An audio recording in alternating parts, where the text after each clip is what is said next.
اور ان کا ہر قول فعل قابل عمل اور قابل تقلید اور قابل اتباع ہوتا ہے، جیسا کہ رب العالمین نے سورہ نساء کی آیت نمبر 64 میں ارشاد فرمایا وَمَا أَرْسَلْنَاكَ مِن رَّسُولٍ إِلَّا لِيُطَاعَ بِإِذْنِ اللَّهِ، اور ہم نے کوئی رسول نہ بھیجا مگر اس لیے کہ اللہ کے حکم سے اس کی اطاعت کی جائے، اور جو پیغمبر کی اطاعت کرتا ہے در حقیقت وہ اللہ کی اطاعت و فرما برداری کرتا ہے،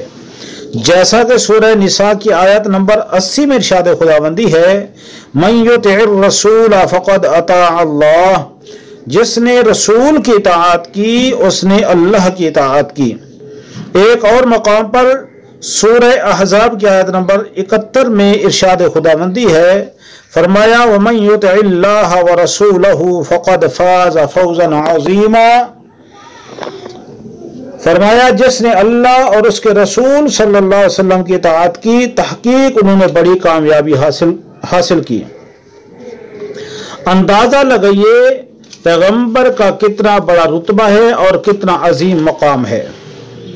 پیغمبر کو تعلیم خود اللہ دیتا ہے، اور پیغمبر کا ہر قول فعل قابل عمل ہوتا ہے، اور پیغمبر کی اطاعت اللہ کی اطاعت ہوتی ہے، اور پیغمبر کی ذات معصوم ہوتی ہے۔ اور جناب مفتی صاحب کہہ رہے ہیں کہ امام الانبیاء امی یعنی ان پڑھ تھے، معاذ اللہ ثم معاذ اللہ۔ خود سوچیں جس پیغمبر کی پیروی دنیا کے لیے نجات کا ذریعہ ہو اور اس پیغمبر کو کوئی علم نہ ہو، یہ کیسے ہو سکتا ہے کہ اللہ نے بغیر علم عطا کیے پیغمبر کو مبعوث فرما دیا ہو؟ سامعین محترم، یہ فطرت کے خلاف بات ہے، کیونکہ اس پوری دنیا میں کوئی بھی ادارہ نہیں جو اپنے طلباء کو پڑھانے کے لیے ان پڑھ استاد رکھتا ہو۔ تو یہ کیسے ہو سکتا ہے کہ وہ محبوب جو عالمین کا رسول ہو، جس کے متعلق اللہ پاک قرآن پاک میں ارشاد فرمائے وَيُعَلِّمُهُمُ الْكِتَابَ وَالْحِكْمَةَ وَيُزَكِّيهِمْ، یعنی وہ تمہیں کتاب کی تعلیم دیتا ہے، حکمت سکھاتا ہے اور تمہیں پاک کرتا ہے۔ تو دنیا میں کسی ادارے کو ان پڑھ استاد کی ضرورت نہیں، اور نہ ان پڑھ استاد کسی کو کچھ سکھا سکتا ہے۔ تو یہ کیسے ہو سکتا ہے کہ جس پیغمبر نے پورے معاشرے کو سنوارنا ہو، پوری انسانیت کو نجات دلانی ہو، جس نے پوری انسانیت کو شیطان کے چنگل سے اور جہنم سے نجات دلانی ہو، اور بندوں کو اللہ کی معرفت دلانی ہو، وہ کیسے ان پڑھ ہو سکتا ہے؟ بلکہ ماننا پڑے گا کہ پیغمبر کا علم سب انسانوں سے بڑھ کر ہوتا ہے۔ اگر ایسا عقیدہ نہیں رکھیں گے تو پیغمبر کی اطاعت کا کیا مطلب ہوگا؟ یہ یاد رہے کہ ہر پیغمبر کو مبعوث بھی اللہ فرماتا ہے، اور انہی علوم بھی رب تعالیٰ عطا فرماتا ہے، اور دیگر علوم کے ساتھ ساتھ ہر پیغمبر کو ایک خاص علم بھی عطا فرماتا ہے، جیسا کہ سورہ بقرہ کی آیات نمبر 31 میں آدم علیہ السلام کے متعلق ارشاد خداوندی ہے، فرمایا وَعَلَّمَ آدَمَ الْأَسْمَاءَ كُلَّهَا، فرمایا کہ ہم نے آدم علیہ السلام کو تمام اشیاء کے نام سکھا دیے۔ اور سورہ انبیاء کی آیت نمبر 80 میں حضرت داؤد علیہ السلام کے متعلق ارشاد خداوندی ہے، فرمایا وَعَلَّمْنَاهُ صَنَعَةَ لَبُوسٍ لَكُمْ لِتُحْصِنَكُم مِّن بَأْسِكُمْ، اور ہم نے اسے تمہارا ایک لباس بنانا سکھایا کہ تمہیں تمہاری آنچ سے بچائے۔ اور سورہ نمل کی آیت نمبر 16 میں سلیمان علیہ السلام کے متعلق ارشاد خداوندی ہے، وَقَالَ يَا أَيُّهَا النَّاسُ عُلِّمْنَا مَنطِقَ الطَّيْرِ وَأُوتِينَا مِن كُلِّ شَيْءٍ، یعنی اور کہا اے لوگو ہمیں پرندوں کی بولی سکھائی گئی اور ہر چیز سے ہم کو علم عطا ہوا۔ اور سورہ یوسف کی آیت نمبر 68 میں یعقوب علیہ السلام کے متعلق ارشاد خداوندی ہے وَإِنَّهُ لَذُو عِلْمٍ لِّمَا عَلَّمْنَاهُ، فرمایا بے شک وہ صاحب علم تھے کیونکہ ہم نے انہیں علم عطا فرمایا تھا۔